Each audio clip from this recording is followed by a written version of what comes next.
soon as the rain comes, I get numb.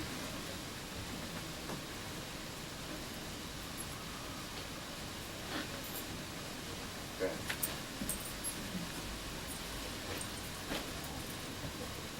All right. At the commencement of consumerism in the 1920s, black people took advantage. Disenfranchised at every vantage, they still managed to be resilient. I mean, take the brilliance of Greenwood, for example. A black entrepreneur by the name of O.W. Gurley saw it worthy to purchase 40 acres of land and planned to sell it only to blacks. He has simulated something since that has never been duplicated, hence, what's our excuse? I refuse to believe what these black pioneers achieved was restricted to their time.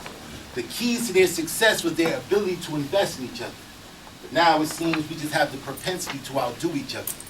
In the United States, blacks are the #1 consumers, coupled with the fact that we manufacture nothing we consume pretty much makes us the biggest losers.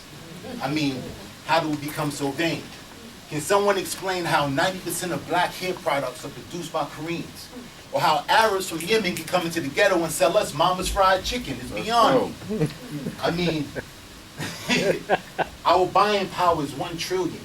Yet there's no dividends to justify our excessive spending, but according to T-Pain, we win it. I'm beginning to see the error in our ways. I mean, what's the real cost for a pair of J's? A day's wage or a lifetime learning. You can't earn a living by killing your earnings, turning assets into liabilities. You really need 4 TVs in that SUV? 3 cell phones and takeout every night of the week? Black Wall Street. Black economics at its peak. A peak of what we could achieve if we pooled our resources and redefined the nature of our needs. I mean, in Greenwood, the dollar would circulate 36 to 100 times before it left. In my hood, there is no circulation because there's no black businesses left. Consumerism in 2018 is black people's curse. Though in the 1920s, it was the initial system used to prove our worth. But now we just want to be the ones who buy it first. Spending is trending depending who's the recipient of the sale. The death in it is definite. But we're so consumer driven, it's hard to tell. All hail to the king and queen of retail. Can't even hear myself think over the laughter when he yells, "What are those?" No, what's your goals? To ball out of control with Fendi lenses, E-class Benzes, and open-toe stilettos? How we think this madness unfolds? Bad credit, we still don't get it. In debt with no debit. Rent's due, but there's a 20% off sale at Jimmy Choo's. I'm so confused. Because we have the arsenal to win, but no discipline, so we're determined to lose. Just look at the news. The NASDAQ said Prada, Gucci, and Fendi was through the roof. Oh, you need more proof? Okay, why none of the owners in the stores in your community look like you? Something to think about next time you count your loot. Black people, be careful how you spend, because the only thing expendable is you.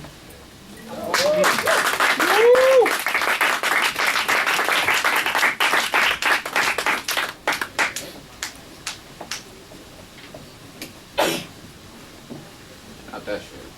I said that. I was like, I'm not that short. In a gigabyte world, we are all wired hard drive without any software. No I care, just YouTube. There is only room to ooh-hoo. Oogle over myself today, please. Like me, selfie, self-worth questionable. I see my value only when you appraise me, so praise me. Google Plus, email blast, blasphemy.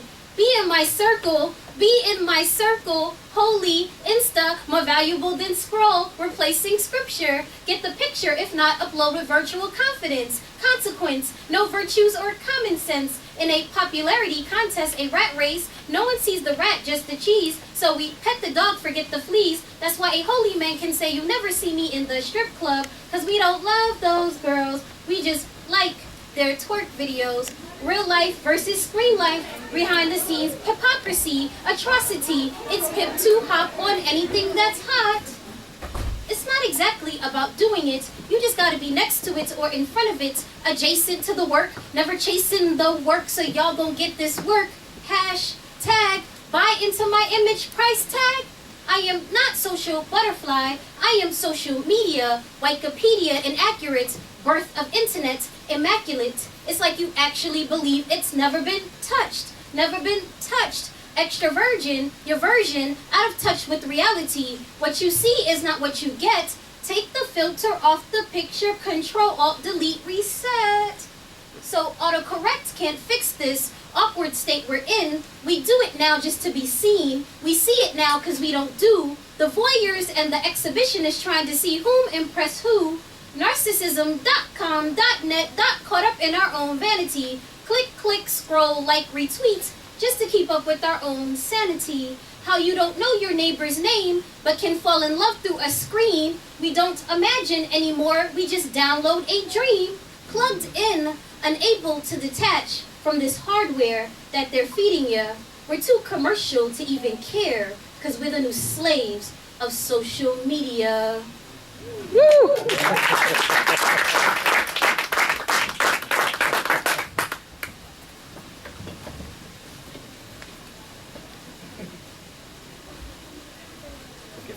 What makes you think you can say whatever you please?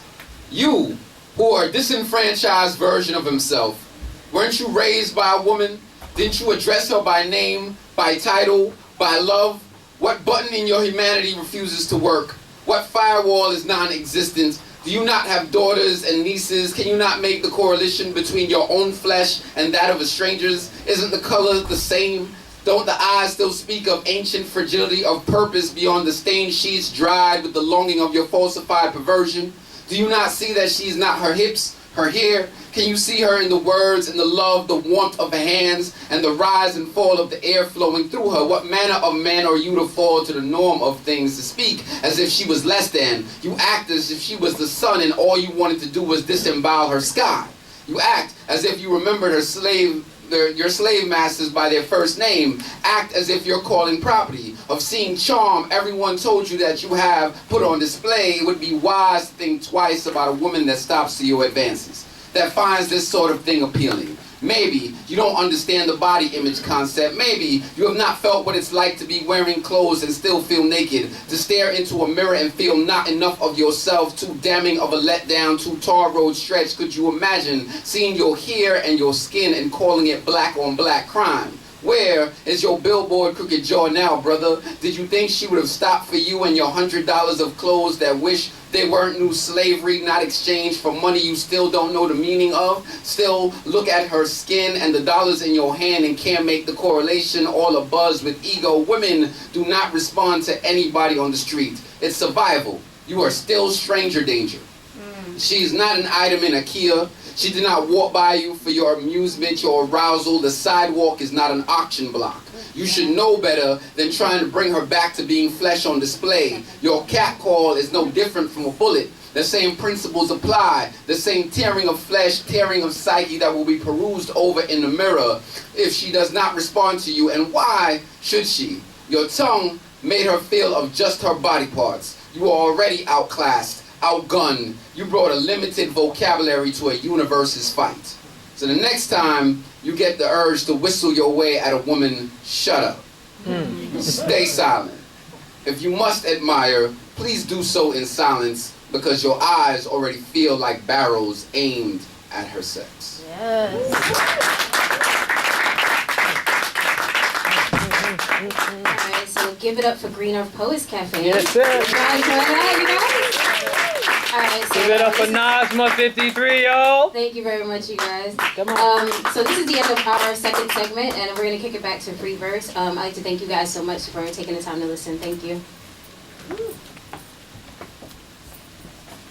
Thank you so much. It was beautiful. We just have one more poet to go. Lalisa Reed, she's going to come and give us a quick one. And then they've asked us to move into the other space. On the 10th floor, right? 10th floor, right.